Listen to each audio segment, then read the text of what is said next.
This is Corey from Paranormal Guru, and I'm going to be telling you more about my mother's house that we had experienced even after the previous entity had left. What happened is after the medium had went there, my mother could sleep at night.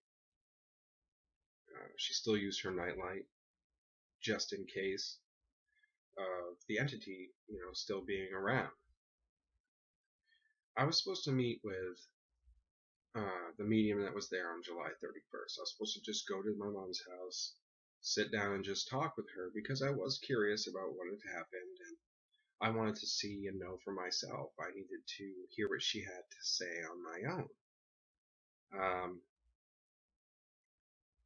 That being said, she didn't show up on the 31st due to her appointment being canceled, and she lived about 40 miles away, I would say. And I understand that. But the interesting thing about this is that my mother, something else had happened to her that she was waiting for the medium to talk to about it. When she didn't show up, Mom approached me and said, "Look, I have to tell you something. I got to talk to you about this." So obviously I listened to her. She had told me that she had seen the white mist again, the one that she had seen come out of her wall before, that it came out. And the circumstances were she forgot to turn her nightlight on, and she didn't want to get out of bed, but then she said, "Oh, well, nothing's been happening, so I'll just leave it off." Well, this mist came in, and when it came in, she said it was a mist around, and there was a face in the middle of the mist. It had short hair, she could see the eyes, the nose, and the mouth, and she distinctly said she knew that it was a male. It had, I asked her if it had any facial expressions, did it smile or anything, and she said no. It just looked at her, like curious, and it tilted its head. Then she proceeded to tell me that, she cupped around it, as if, trying to get a better focus on what it was. So I asked her, well, that's not bad. I'm figuring that it was off in the distance and she couldn't get any focus and she was just trying to figure it out. And she said, "No, Corey." She said, "It was within arm's length." She said, "It's almost, I could touch it." She said, "I cupped right around it." I asked her if it felt cold and stuff, and she said, out of those questions, I asked the basic questions of what, why, how did it feel? She said she had no sense of fear, that everything was fine. She was not scared of it at all. She told it was okay, and she just had a sense that it wanted her to just touch it. Like you'd grab a face of somebody that's sad or upset, a loved one. She felt she knew who it was, but she couldn't distinctly see it. And of course, going through her mind, she said, was it, through the mist or fog, whatever you want to call it, that in the background it was just making out a face. So she just let back and lay down and just was gone. Well, it wasn't gone. All it did was move to her left. And now she can look up and see, and it's tilting its head. Still curious. At this point, she couldn't, it was a little bit further off. She said she couldn't really touch it. And it was just gone. I'm just trying to make sure I give you the most details that I can. It was just gone. So she told me about this. Now, what goes through my mind personally is I was thinking, okay, if she felt she knew this person, if she felt everything was okay, who has died in the last couple of years as far as males that my mother would hold dear to her? And the only one I could think of in my mind was my father. Someone that she still holds dear to her, even though they have not spoken since I was 14, maybe 15. She claims he'd still be together if he wasn't an alcoholic and always wanted to hang out with his friends. And I'm just being honest about this. He wasn't abusive. He just didn't know how to be married or be a father. He was a very well liked person by everybody, but those two things he just didn't know how to do. So this is going through my mind about my father, and I have a picture of him about a month and a half to 2 months before he passed away. And this picture, he has, short hair, about maybe inch, 2 inch, and that was rare for my father. He always had long hair down to his shoulders, thick, flowing black hair, even to his chemo. This picture that I have of my father was one that she had never seen, as I got it, or so to say, received it from his girlfriend at the time when I went down to do my mourning, to do my respects. She gave it to me along with his jewelry box. Now, in the jewelry box, for instance, he still had the wedding band from when he was married to my mother, and a picture of me and my mom in a separate part of it because it had little jewelry box compartments. So that was quite interesting to me when I received it. It showed me something that he still cared or had a place for us in his heart.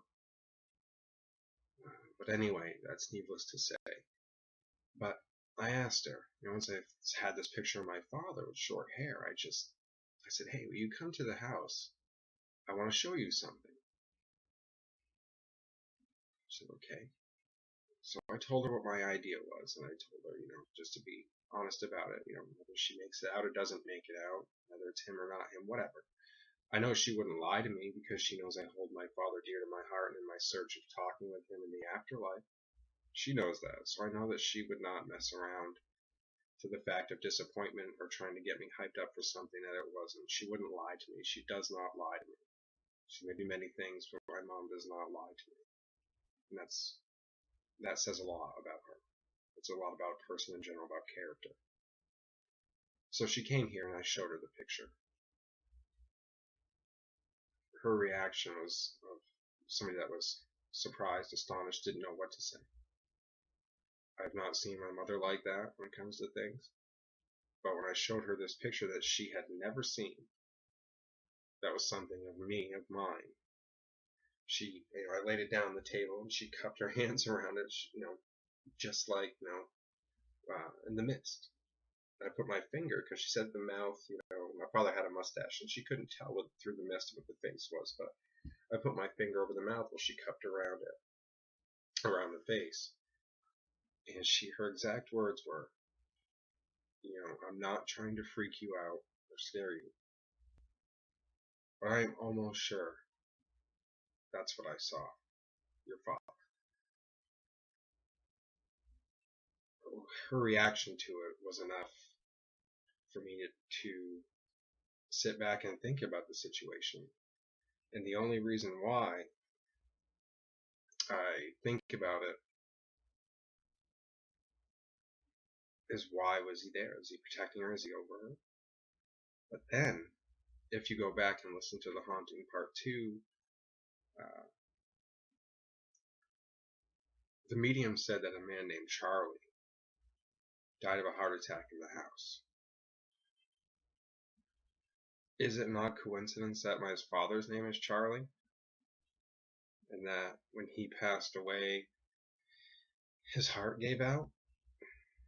Yeah, but he didn't die there. And I know that the previous one that lived there, her uncle died there, sure.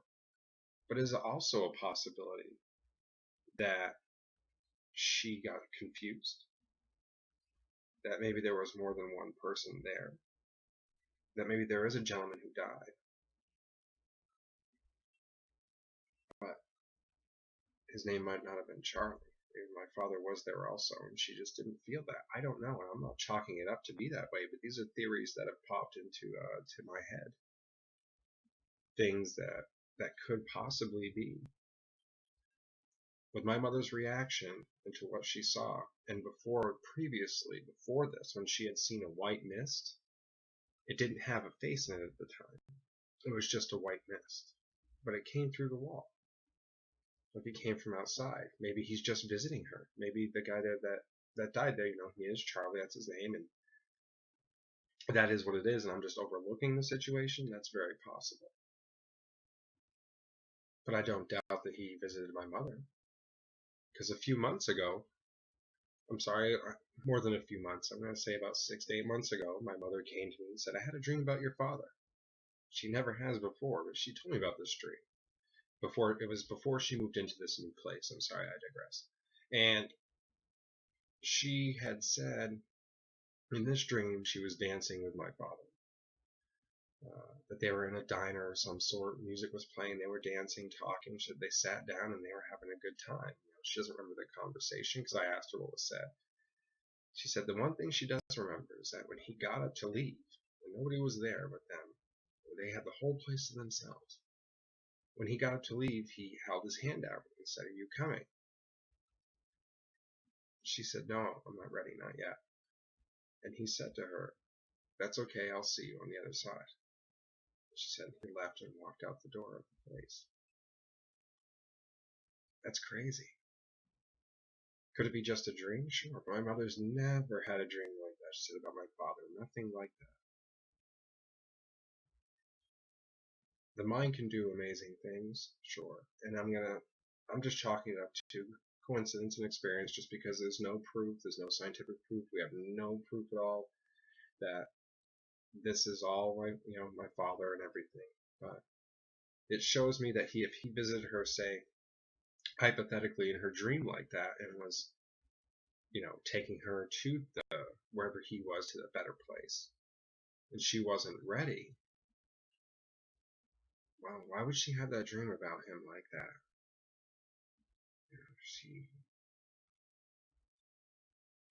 It's odd. And then now she has that mist, and I show her a picture that she's never seen of my father with short hair, mind you. And she said, her reaction, like she was excited and sad at the same time, and said, I'm not trying to freak you out, scare you, but I'm sure that's exactly what I saw. It says a lot. It says something that maybe my father has unfinished business, that maybe he is around.